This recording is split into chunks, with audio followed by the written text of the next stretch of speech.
నా దగ్గరికి ఒక కపుల్ వచ్చారు.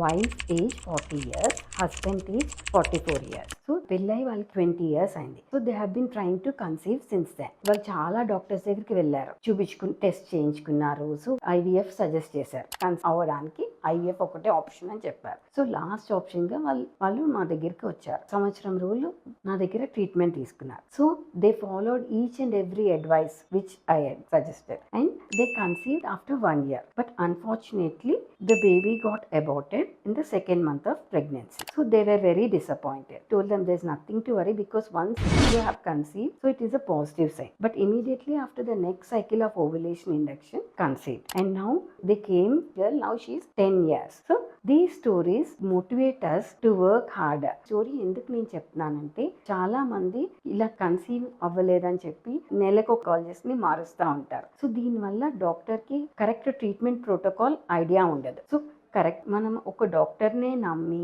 వాళ్ళ దగ్గరికి వెళ్తే మనకి కన్సీవ్ అవడానికి ఛాన్సెస్ చాలా ఎక్కువ ఉంటాయి. తర్వాత ప్రతి ట్రీట్మెంట్కి ప్రతిసారి ఇన్ఫర్టిలిటీ ట్రీట్మెంట్కి ఐవీఎఫ్ కానీ ఐయుఐ కానీ అవసరం ఉండదు. నార్మల్గా మనకి medications with ovulation induction and medications to increase the sperm count వల్ల ప్రెగ్నెన్సీ వచ్చే ఛాన్సెస్ చాలా బాగుంటాయి. So mostly they 20 to 25% of the couples కి కన్సీవ్ అవ్వచ్చు విత్ ది మెడికేషన్స్ ద్వారానే. For further details consult your gynaecologist. Thank you.